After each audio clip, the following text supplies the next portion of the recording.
Welcome back to the Gamological Institute. Unboxing today, we're going to do Explorers of the North Sea. My granddaughter Scout, a fellow explorer, wanted to stop by and say hi. Hi, I like games too. Excellent. All right, let's get to unboxing. All right, good stuff. We've got the instruction manual here. And it's got instructions here. There's a special insert in the box that after you've punched everything out, because there's a bunch of tiles you're going to punch out, there's this special insert that you're going to place in here so that you can keep those piled and that they're going to fit in there. So jumping ahead a little bit, but we've got our starting spaces, and they are each two-sided. So we've got, okay, so here's the difference. This has got 3 islands on it, none. And that'll make a big difference because you're going to have to go further before you can start doing some of the actions. So there's one. We've got these enemy ship tokens that you're going to run into, and then they will have a value on the back for victory that you can use later. Okay, this one, 2 lands and a whale. Oh, this may be an easy one too. So this has got still, well, 4 places. 5 you can put another piece that has land on it. And then here's something that's really cool. So a lot of options here. We have got all of these different start players that you can be, right? So these are our explorers.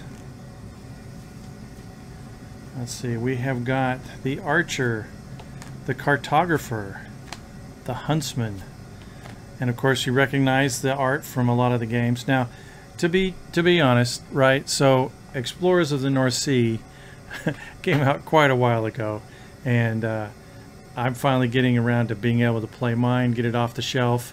I just got it within the last year, and pretty excited to get to this, especially that it's got the built-in solo play. We've got a trader and a watchman, the barbarian, the hero, and the queen, and the shield maiden, and the tyrant. So quite the collection there of individuals.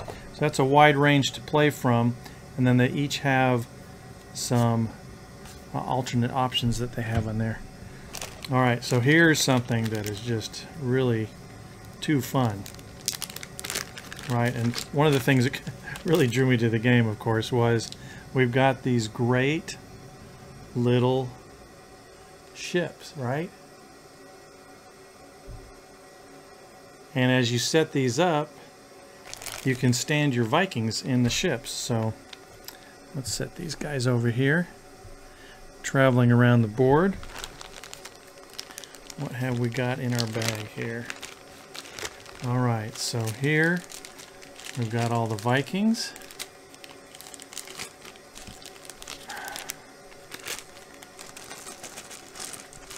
Get a couple out, and I think for contrast, we'll put some of a different color so you can really see how it stands out. So a ship can hold, looks like, I think you can see that okay. Oh, and there they go. Overboard! All right. And then there is a ton of tiles to pop out to get these stacked up. We'll do that adventure. There's the slots for our insert piece. It'll go in here. And then a convenient little score pad so that when you finish up your game, you can score based on the different categories: livestock, outpost, enemy ship, settlements, Viking deaths. So these are glorious deaths in battle when you encounter other ships, the islands, and the captain, the extra points that you can get because of who your captain is as you do that. All right, and then we've got a bunch of livestock, so let's go. We have got sheep and pigs, and I think cows and goats and horses. Oh, that's probably the horse. There's my black one. Oh, and I think that's the cow. Oh, and chickens. Got to have your chickens there. So we got a pretty good group of arrangements right there. We've got these great markers to put on the villages. So when you have a battle, you can see what the strength is. And then of course there's settlements. And we've got the Howling at the Moon first player marker. Let's see if we can get a good contrast here. There you go. So see how that gives you the Howling at the Moon wolf.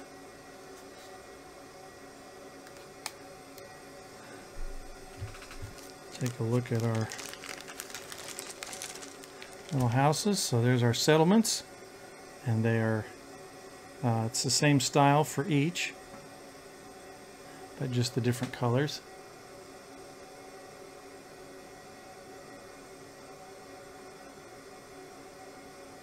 So those are pretty cool. So lots of fun fiddly bits.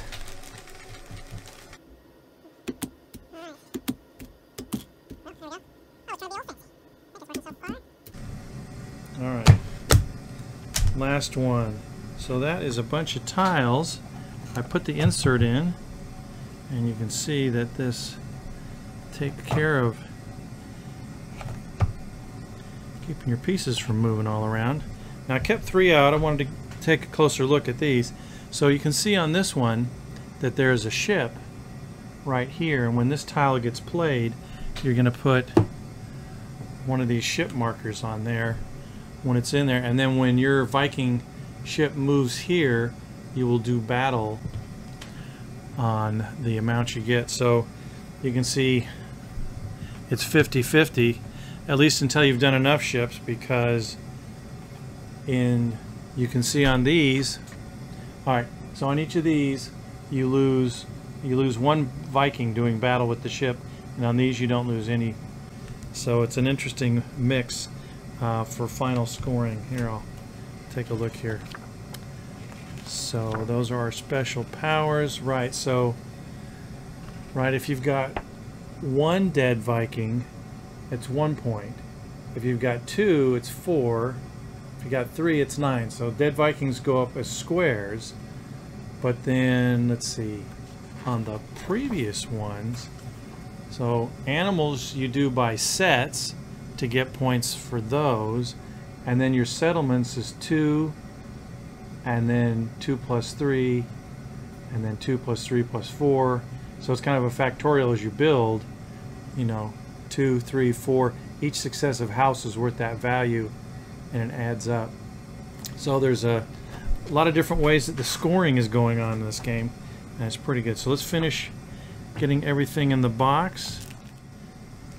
Oh, I got carried away and forgot to tell you about the tiles. So we did the ship, and now when you play a tile that has a settlement on it, you're going to take from these red flags, these victory point ones. They'll all be turned over. So you'll take one and you'll place it on the village. Oh, that's a tough one.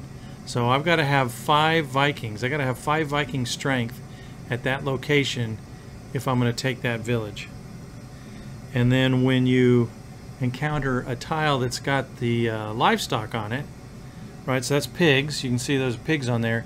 Even though there's 3 on the card, I'm still just going to take 1 pig from the supply and put it on that location.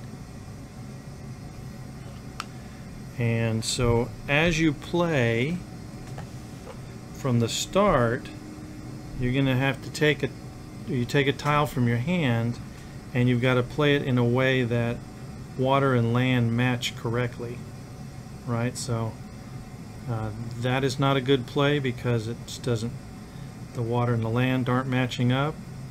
That doesn't work. The one we did works. Over here, a couple options over here. You can go big, going for some big territory.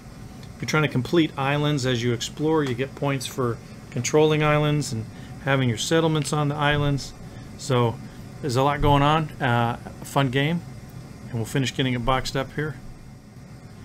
Alright, let's box it up. So got all my settlements, got my Vikings, raiders, got my livestock, got a ship for each one, the first player marker, or it's, I believe this goes to the player to the right of the start.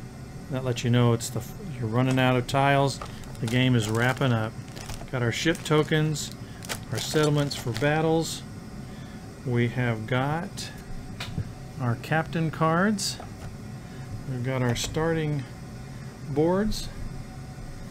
And we've got these, and they gave you extra bags, so I think there's enough that I like to go ahead and put like all the red, each team all into one bag, but the livestock is its own thing, so we'll slip this in here as well. Everything fits back in. And there you have Explorers of the North Sea. Welcome back to the Gameological Institute. Tonight we're going to take a look at an oh, I gotta start over. Okay, ready? All right, back to the Gameological Institute. Tonight I've got my granddaughter Scout here. That's where you'd say hi or something. All right, Sorry. we'll start over again. What do I say?